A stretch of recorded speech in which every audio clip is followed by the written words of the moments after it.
You can be a smart person, but then you look at people that are average, people that don't have as much talent as you do, people that don't have as much intelligence as you do, soaring, moving, going faster and faster, becoming more successful in life, achieving their goals, and you can't help but wonder, what the heck is wrong with me? Why am I smart, but it feels like my life isn't moving as fast as it should? Why am I smart, but it looks like I don't know how to do life? I don't know how to get results from life. So in this video, we're going to be talking about the 4 reasons, 4 things that keep you stuck in life when you're a very smart person. The very first one is simply confusion. You're confused basically because you have so many options. There are so many things on your plate. That's why you are confused. You see, one of the fascinating things about being an averagely intelligent person, or somebody that's not so smart, just a little bit brilliant, is that when they get an idea, for example, or they get a thought in their minds and they think like, I want to learn how to play the piano, and I want to start a YouTube channel, and I want to start a coaching business and a newsletter, and I want to start to learn how to code so I can become a front-end engineer. Now, the first thought that comes into their mind after that particular thought is the fact that if I try to do all these things at once, I'm probably going to fail. So that's what they think about.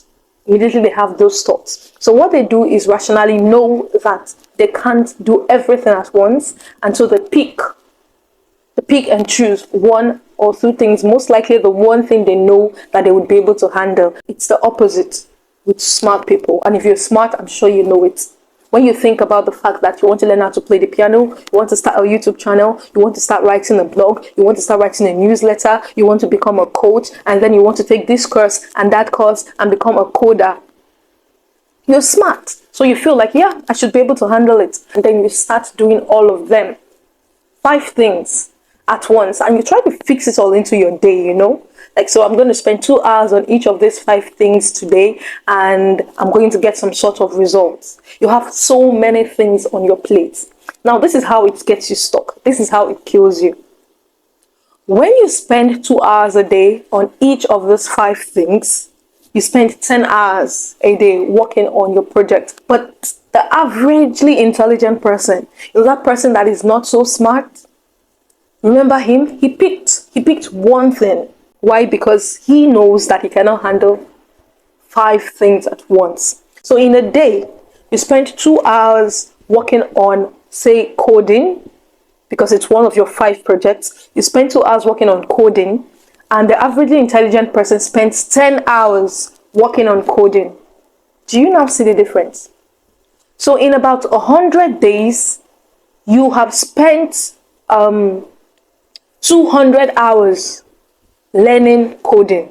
While in 100 days, by spending 10 hours per day just on coding, the averagely intelligent person has gone, that should be 1,000 hours. And that is a great difference of 800 whole hours. So the difference between you at the end of 100 days and an averagely intelligent person at the end of 100 days is 800 hours of expertise. The way life operates, you've got to be good at one thing. You've got to be really, really good at one thing.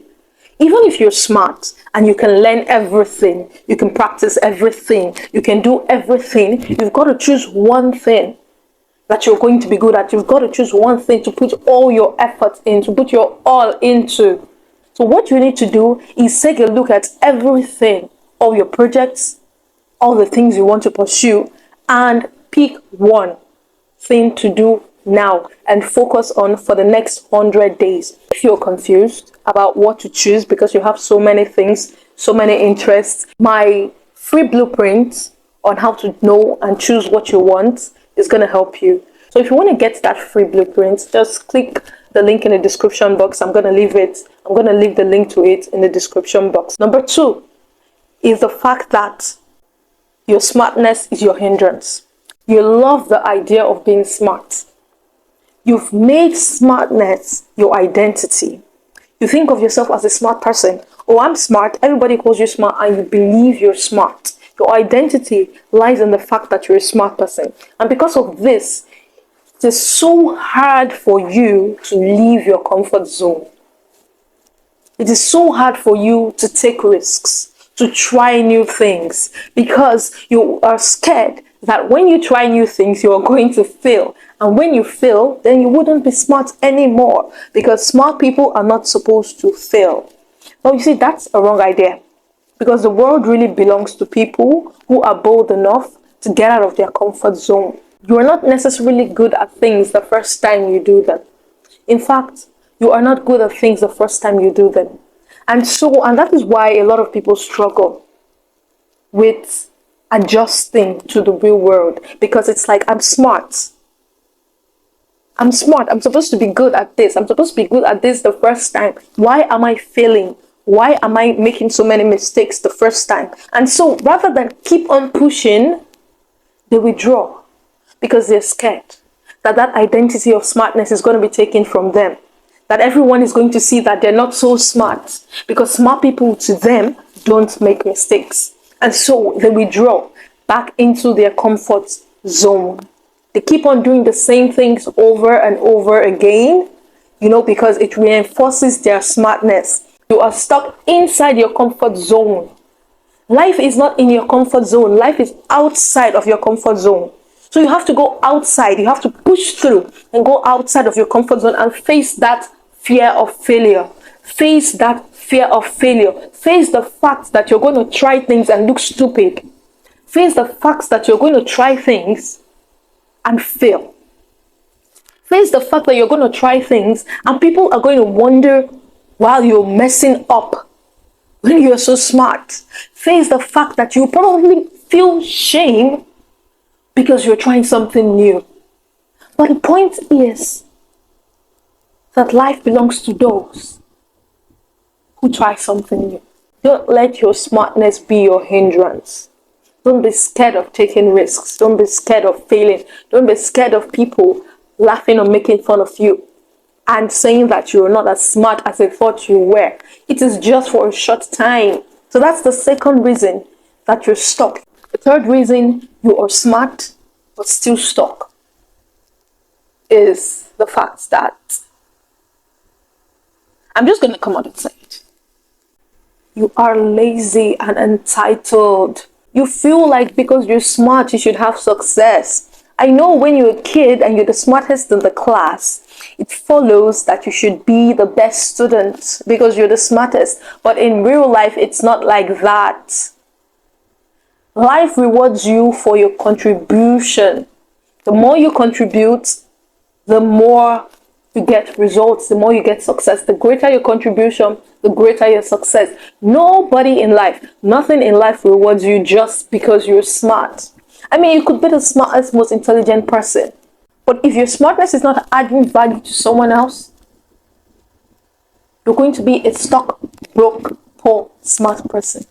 So you can't sit and say, I'm smart, I expect to have success until you do the minimum. You do the minimum. You're not putting in the effort. You see, those people that are average, people that know that they're not smart, they're putting in the effort. They're waking up and putting in the effort. They're doing everything that they can. They're staying awake where they need to. They're working twice as hard where they need to. They're putting in the energy where they need to. But you're smart and you're doing the bare minimum. You're just doing a little bit because you expect your smartness to cover for you. It's not. You need to stop being lazy. Stop being lazy. Stop expecting things to happen to you just because you're smart. If you were told that because you are smart, great things will happen to you when you were a child, you need to dispel that lie from your mind. You need to throw it away. Like, throw it away. Throw it into the bin. Forget it exists. Get up.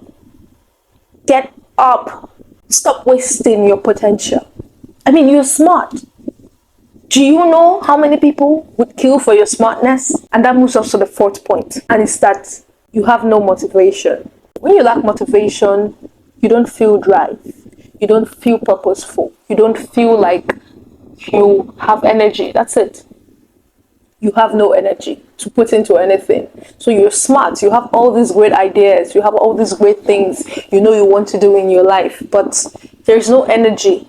There's no motivation. There is no drive. When you wake up in the morning, you're like, wow, Another day has come.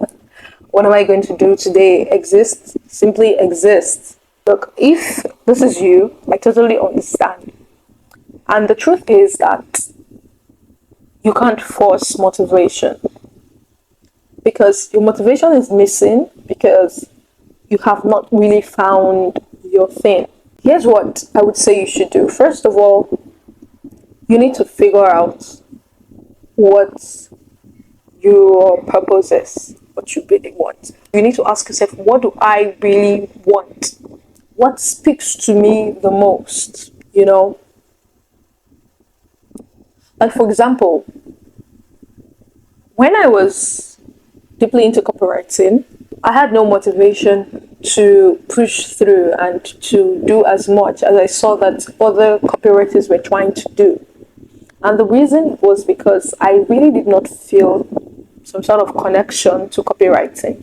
Copywriting is a great skill, but I did not really feel connected to it. So it was a drag for me. I was good at it, but it was a drag for me to do it. And I really had to sit and ask myself, is this what you want?